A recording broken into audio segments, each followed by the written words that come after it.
Let's get down to discussing this issue again. The Plateau attacks, definitely something very troubling. Danyabu Garga joins us this morning. He is chairman, Kanam Local Government Area of Plateau State. He is also former commissioner for local government and chieftaincy affairs in Plateau State. He joins us via Zoom from Kanam, Plateau State, as well as Dan Manyang, who is the Commissioner for Information and Communication in Plateau State. Gentlemen, thank you for joining us this morning. Let me begin with you, Mr. Garga. Perhaps you want to start by giving us an understanding of exactly what happened and what is the current state of affairs. Well, thank you for having me this morning. What really happened was we woke up Sunday, 10th April 2022 to be attacked by unknown government numbering over 100 because they came in a convoy of about 70 motorbikes, and on each bike, you have 3 armed men to the teeth. And they enter our villages shooting sporadically on the fleeing residents.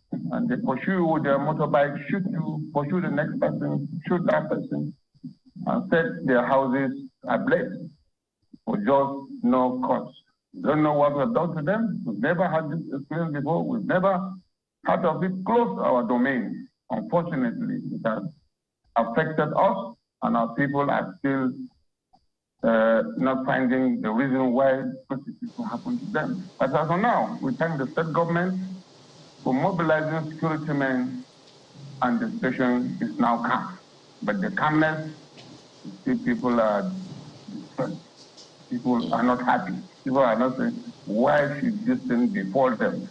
When they are merely farmers, farming to survive, sustain the farmers, not businessmen, not government workers, like it has happened.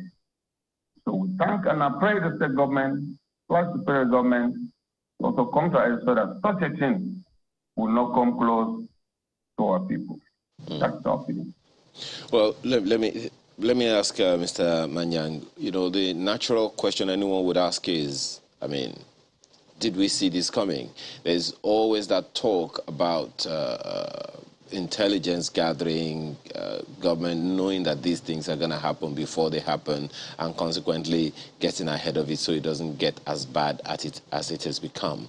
Is this something, some kind of information that government had before it happened, or was there no intelligence at all about it?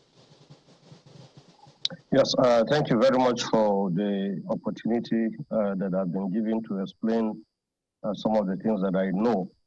I would tell you that we have youths that are scattered all across the state. But for this issue that has happened, this attack, I would say that we didn't see it coming. I'm happy that the chairman of the local government is there with you. He is the chief security officer of the local government in court. I've always said it, the chief security officer of any state, of any local government who does not have the capacity to command troops is just on his own. And it has to do with our constitution, amending the constitution. I wouldn't have thought that we saw this coming. Otherwise, the number of lives and property that were destroyed would not have been at that dimension.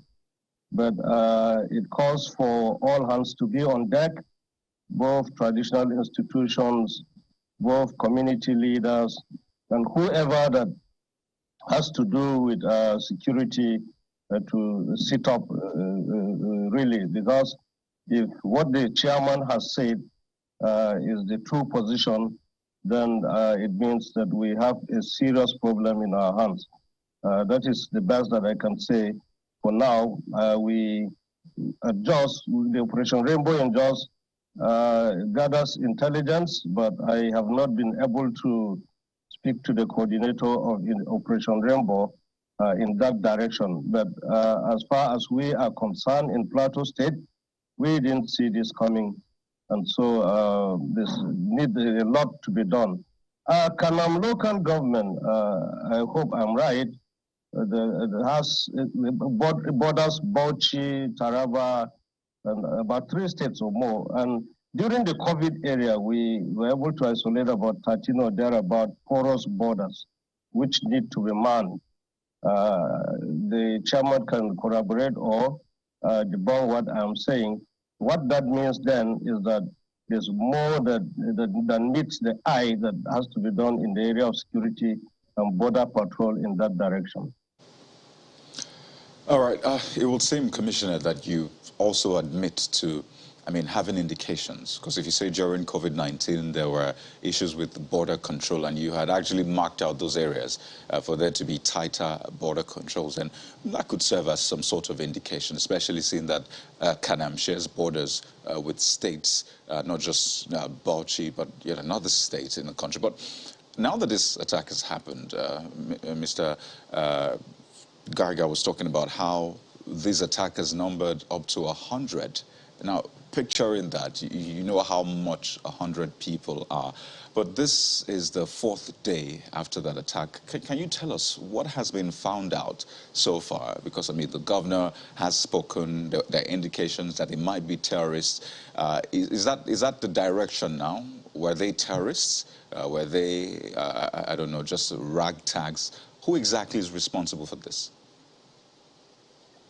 Well, I wouldn't know who is exactly responsible, and I wouldn't want to stereotype. But you can see from the dimension of the destruction of property, from the dimension of the loss of lives, you know that if there's any word to be used on the attackers, that is more than terrorists, we use that. And because these are not just ragtag criminals that come and then take what loot, or bandit, or people that come to kidnap.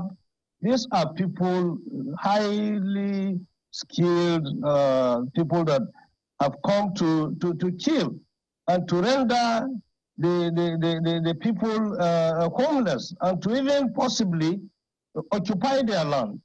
And so it's a very serious affair. It's not something that will be treated with kid gloves in any way. And so it calls for all hands to be on deck. And we have said it times without number as a state that this is a constitutional matter. The constitution, members of the National Assembly, both the House of Representatives and the Senate, have to rise up to this challenge to make sure that the constitution is amended, so that people that are saddled with the responsibility of securing the state, you cannot call somebody the chief security of the state or the chief security officer of the local government, and he cannot command troops. And from all indication for what is happening, not only in Plateau State but in the country, it would seem that there's a dearth or there's a shortage of security personnel. There's every need for the federal government to look into this with the hope of employing more people, recruiting more people, so that we would reduce to the barest minimum this kind of senselessness, this kind of man's inhumanity to man, Mr. Manyang, and this kind of just a quick one.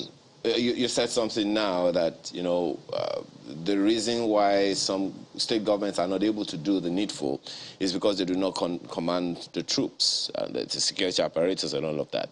Are you by any chance saying that your government is handicapped and incapable to deal with these issues because of the constitutional impediment? No, not handicapped, because if you look at immediately after the matter was made known to His Excellency, he moved into make sure that he takes necessary measures by talking to the relevant authorities, and also ordering the GOC, ordering the security apparatus in the state to occupy, and they did that. If it were not because of the steps that were taken by His Excellency, the situation would have escalated beyond what we are seeing today.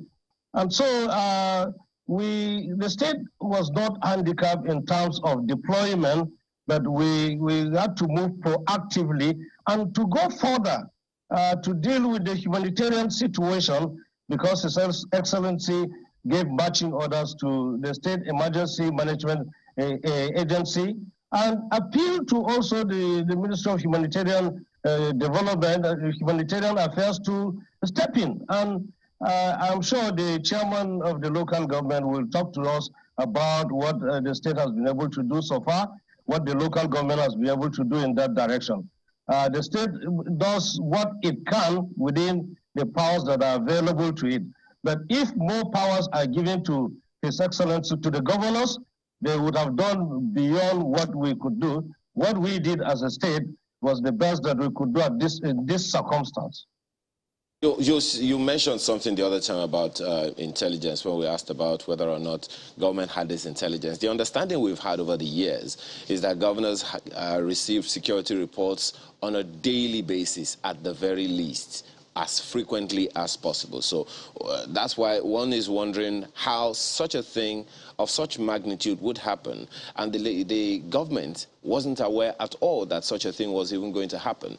Well, my colleague did point out something that you said earlier, that government foresaw that, okay, we had some dark spots, so to speak, and consequently there are thoughts in that direction. So that's why we're asking, is it a failure of intelligence or some proactive action that could have forestalled this weren't done for one reason or the other? Yeah, well, what I said exactly was that during COVID, we were able to isolate about 13 or thereabout porous borders. And the onus rests upon everyone to make sure that these borders were secured. And as I tell you that we as a state have employed youths Commissioner, just a second. Deploy them to local governments. Just one second, Honorable Commissioner. The Operation Rainbow has an intelligence gathering machinery. Just 1 second. When you say everyone, the onus is on everyone, who are these everyone? Is it the people in the communities? The people in the communities, the community leaders, the government officials, both at local government, at ward, at state level, because security is a matter of everybody. And I would tell you with all sincerity that the hunters that you see in these villages, the vigilante that you see in these villages have played their part, have secured the villages more than you can think of, more than you can imagine. They need to be strengthened. And we in Plateau State are talking about community policing. Some are talking about state police, but we are talking about community policing so that we can embrace, we bring these different organizations together. That is what I mean when I say that the security is a matter of everybody. Okay, let's take this to Mr. Garga now. I imagine what the people of your local government and even WASE have to go through now in the aftermath of that attack. But help us understand further, because there's still a lot of unclear areas. So you said 100 people stormed, and this attack happened across 10 villages, actually. So stormed these villages. I imagine that you've heard accounts of survivors, accounts of people who witnessed that. What did these people want? I know that there had been reports that well, people had seen this coming. They'd seen these criminals or terrorists hibernating in some forest reserves. Some residents had said that. So really, what did they tell you? What did these attackers want? Is it a fight for land? Is it a fight for ransom? Are they trying to maybe get ransom of people that were kidnapped as well? What exactly do you hear as a motive for this attack? Well, first and foremost, they started as kidnappers. They kidnap one to collect ransom, release. A week or two, they will bounce again, kidnap one or two, collect their ransom, and go away. About a month or so ago, they attacked a village market in Wasi local government in Pinau, where they killed so many people in the open day market in Pinau. And this thing continues because we have a large forest, very big forest. So they are hiding under the cover of this forest to perpetrate crimes. They kidnap people from Wase, rush to Kanam forest, collect ransom, release. They will kidnap from Wase, come to Kanam, or kidnap from Kanam, go to Wase, and go to Taraba sometimes. Places like Kambari, Bangalala, and some other adjoining villages, they have their settlements there. And I'm sure the security are aware, they should know. Or we should investigate for that to know where did they come from? Why are they settling there? So the kidnapping did not do well for them. Now they are coming to attack and kill people. We know this thing started since when NNPC discovered hydrocarbons deposits in that forest. NNPC worked there for about 6 months. Work stopped. I think whether they are thinking this oil, when it is ready, they should be able to capture that area and have the oil. No one knows because they don't speak to anybody. Nobody ever talk to them and say, this is what we want. And we are asking, what do they really want? Why must they kill these people? What for? The villagers, they are only farm yearly to feed themselves. You go and storm and kill them. I mean, there are so many questions without answers.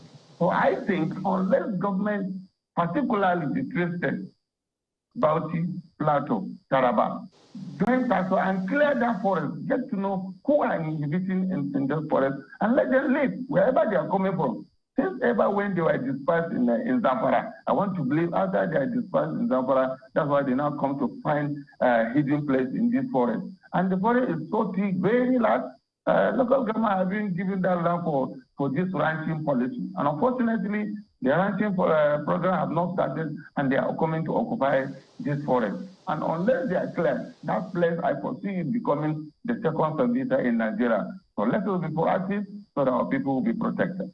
I mean, that's a worrying statement, really, because we know what Sambisa has been in this country. But you also say clearly that we saw this coming, as it were. They had been kidnapping from time to time, getting ransom, hiding in those forests, Kanam, Wase, and all of that. So clearly, we saw this coming. In fact, I remember on that Sunday, there was some tension in the Jos metropolis where, they had to cordon off some roads leading to the correctional centers and some other places. So, I mean, it would seem all the indications were there, and that might be contrary to what the commissioner said about we not exactly seeing this coming. But I'd like you to talk to us about your people, because I mean, for every number, for every casualty, for every figure, there are people behind those figures. There are families mourning. What do you know about the death toll, number of people kidnapped so far? I know you're trying to pick things up after this, but what can you tell us? The death toll, the number of people missing, and how the people are picking up things now? Well, for now, I was present on Monday morning where we do this mass burying where we buried 106 already killed, and they're still picking more dead bodies in the farmlands, because when they meet in the farm, they will shoot you and proceed to another farm, and they are still picking more people. Even to today, they are still finding dead bodies on the farmlands. And in the hospital, we have more than 60 people hospitalized. Someone in Jude right now having bullets in his head. Maybe they will do the operation either today or tomorrow to remove the bullet, broken limbs, broken hands. So there are lots of issues, and displaced people uncountable. They are gathered in Ganga Primary School from family, friends. There are lots of more than 4,000 or 5,000 people as IDPs in their own homeland, on their own soil. So I think the issue is so much devastating. Until when you go there, you almost shake tears. When I was in Japan on Sunday, we moved in there to help them gather the dead bodies and bury. We were able to bury, as I said, we buried 106 that day. But before we leave in, they were still getting more corpses in the farmland. So these people require at least protection. First and foremost, we need to have security outposts, either army or MOPOL. Because if we don't protect that forest, if you don't stop who is coming out from that forest, who is going into that forest, definitely there must be more attacks in the future. So if we can get that, and what our people need now is support, food items. We have mobilized and sent them some food items, but it's definitely not enough, but it is a continuous. We've gotten support from individuals, senators, some politicians have also coming with their own support, and we need more support from well-meaning Nigerians for life going forward.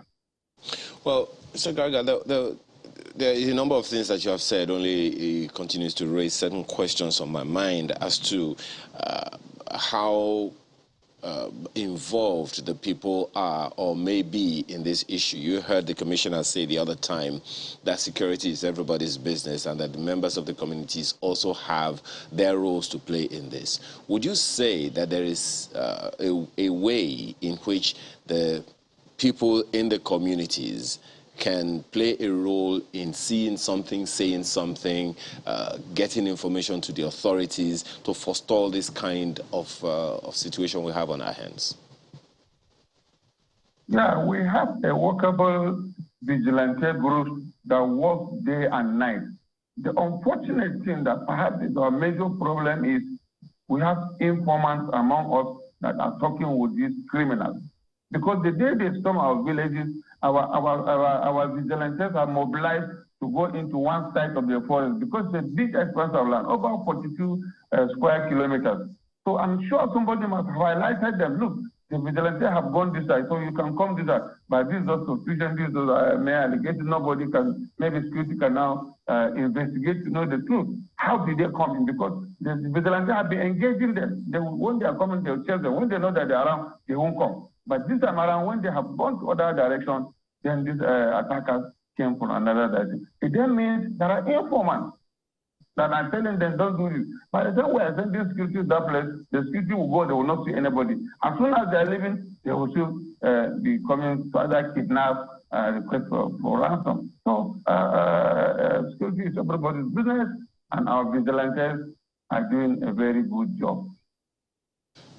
All right. Let me take this back to Mr. Manjang. It's a mixed bag, really, where you hear the chairman talking about, even villagers and residents, some of them complicit in these attacks. And he talked about them having instances of kidnapping before now, kidnapping for ransom, maybe issues of land as well, trying to get control of the forest reserve. Surely the state government is aware of that. Yeah, well, if the state government was aware that there are people in that forest, it would have taken measures to flush them. I remember there was a time in Wase that some people came in the life of the past administration that people came in 14 vehicles to Wase, and the government then was able to appeal to them, and they left the forest. If government knows that bad characters like that are occupying a forest, it would have taken proactive measure to remove them. It will not wait until the situation has escalated to this level to be able to now be crying wolf. What I would say, to add to what Mr. Garga has said, is this goes beyond the issue of even vigilantes. There's a lot that needs to be done. If somebody carries bow and arrow to face somebody with an AK-47, then you know that it takes the grace of God for the man with bow and arrow to surmount, to defeat the man with AK-47. What that means in essence is that, like I said, the laws have to be changed. More powers have to be given for even the vigilantes to be able to equip themselves, because you cannot go with sticks and bows and arrows. But even despite that, they have done tremendously well. And I can assure you, without the local communities, these villages would have been extinct, wiped off by now. Why we're seeing these attacks, and it's not just in Kanam or Wase, across other local government in Plateau, still hangs in the air. And I'd like you to take a look at this. I mean, we chronicled some of the attacks we have seen in the state over the past few months, starting from January. And we start from January the 9th, where the wife of a deputy chief of staff was abducted in Little Rayfield, that's in Jos Metropolis. She was eventually rescued. So that was on January the 9th. Then January the 11th, 18 people were killed, 6 injured in Ansha village in Bassa local government area, yet another local government area. Then January 12th, 3 students were abducted in Bam village in Barkin Ladi local government area. They were eventually rescued. And fast forward to January the 16th, where the traditional ruler of Wang was kidnapped in Jos South local government area. He was rescued, thankfully. On January 22nd, 4 people were killed, 1 injured in Dong in Jos North local government area. Then February the 25th, traditional ruler of Maraba Pushit kidnapped in Mango local government area. So I've chronicled at least 4 local government areas where we've seen attacks. In April 12th, 10 people were killed, 19 injured in Chando Zerechi. It was during a traditional rites ceremony in Bassa local government area. Then April 9th, just 7 days after, the commissioner's wife and daughter was kidnapped in Gindiri in Mango local government area. It's still unclear what the situation of that kidnap is. And of course, this one that we're talking about, 106 people killed in 10 villages across Kanam and Wase local government areas. A lot of questions jump out, but why are we seeing these attacks across local government areas in Plateau State? Have you been able to find an answer to that question? Yeah, well, the answer is not far-fetched. The answer is multifaceted. The reasons are multifaceted. One is being done by criminal elements. All of them are criminals, so to say. One is being done by people that would want to enhance their economy by forcefully taking away people, kidnapping people, and then asking for ransom. Another phase of it is by warring communities in the protection of their land, while some people want to grab land. And this one that happened in Kanam is neither of the two, even though, as the chairman has said, there are spades of kidnappings in the past, but the Kanam one is, the dimension is different because if you diagnose it, you would see that these are people that came in their droves, in numbers, in motorcycles, to come and kill people. But for those that are kidnapping, some people get killed. It's for economic reasons. They want to get money, and some of it too in Bassa particularly is about warring communities. And as I talk to you today, His Excellency the Governor is going to Bassa to go and dialogue with the Fulani community there and the Irigwe community there. I will be going there in the afternoon. So if you look at it, you would see that everybody has his reasons for doing the things that they're doing, even though we will not okay what is happening, because it takes a toll, as like I have said, on the people, like I've said. Even if an animal is killed, we are not happy as a government. Even if it is one person that is killed, we are saddened by the situation, not to even talk of 4, 3, 19, and on to over 100. It is unacceptable, and it is a matter that has to be taken by everybody. And let me tell you, we are not happy about the situation that is happening, but it shows that the country is under siege. And if the country is under siege, a serious measure has to be taken by our brothers at the National Assembly to arrest the situation. Yesterday, I watched the proceedings of both houses, and I saw how our members spoke with vehemence, spoke against this, and we think that from what is happening, action is going to be taken by both the legislature and by both the executive at the highest level, by the president himself. Right. So I'll come to that point you just raised because it's puzzling, really. The governors seem to want state police or want more control.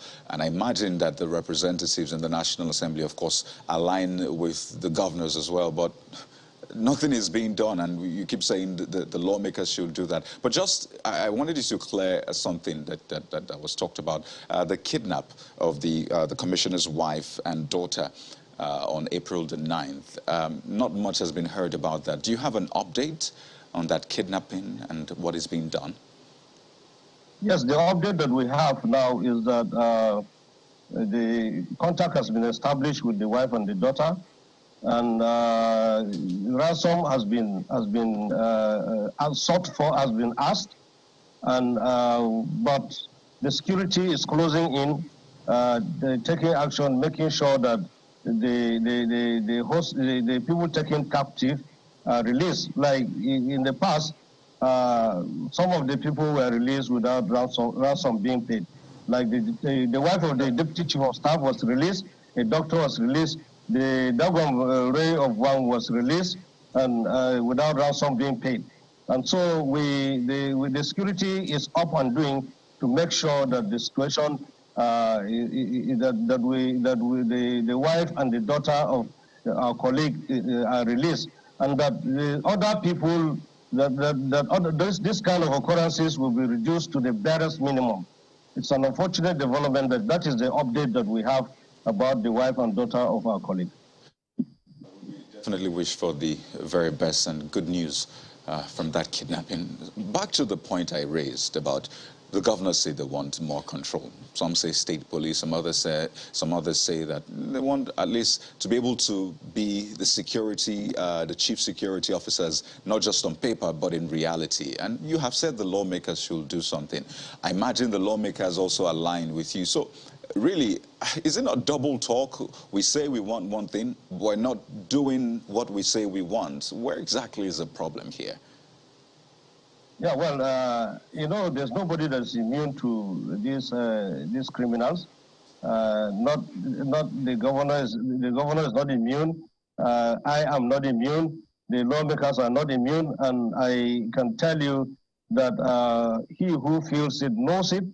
The onus now rests upon the lawmakers. When you invite them to channels, you ask them why they are tarrying. They may be able to tell you reasons for why they don't want to give the governors the teeth to back. We would be more than happy if we hear from them. But from what is happening from the proceedings of both chambers yesterday, I can assure you that something positive is going to come. Pardon me, Mr. Manzo, has the governor spoken with lawmakers from your state, House of Reps and the Senate, saying, this is the position, this is what we need to be done, so please go to the floor and table this? Has he done that? Yeah, times without number. When the Constitution was being amended, we were there. The present chairman of the party, of our great party, APC, was the chairman of the Constitutional Review Committee. He came to Plateau State, and people submitted memoranda. The state government had a position, and that position was clearly known. Part of what we are saying, that governors should be given the teeth to back in terms of security, was part of the submission of Plateau State government. Okay. Well, Mr. Garga, this is the situation we find ourselves now, and it is definitely worrisome, something very, very troubling, and a number of people are still trying to figure, you know, the whole thing out. They are not just figures, they are people that we are talking about here. So in terms of balancing out, in terms of helping the people to get stability, what are the next steps that you will be proposing to anyone who is listening right now? Well, first and foremost, we need to look at after the people that are in hospital, so that we can recover them going forward. You know, also, the people that are also alive need to survive in terms of food, clothing, and their burn houses. You need to have shelter where you remain, particularly now that professional rainy season, and we need security so that at least they'll be able to go to their farm and get the necessary means of livelihood. If all this thing is getting, we support for food, clothing, medical treatment, security for them to go to their camps. I think it will go a long way for them to be comfortable and live. Though it will take a long time before such horrendous experience will be out of their minds. I hope that the government are trying their best to also request that well-meaning individuals to also come to the aid of our people. And we hope to get that as soon as possible. We can only hope and pray that we don't have this kind of news from Kanam or anywhere else in the state again, Right. and hoping that everything is being done to ensure that we have security all across the length and breadth, nooks and crannies of the Federal Republic of Nigeria. Dayabu Garga, Chairman, Kanam Local Government Area of Plateau State, and former Commissioner for Local Government and Chieftaincy Affairs, as well as Dan Manyang, who is Commissioner for Information and Communication in Plateau State. Thank you, gentlemen, for your time and your perspectives this morning. Thank you for having me. Thank you. It's a pleasure. All right. So we take another perspective to the same issue when we return from this break. Please stay with us.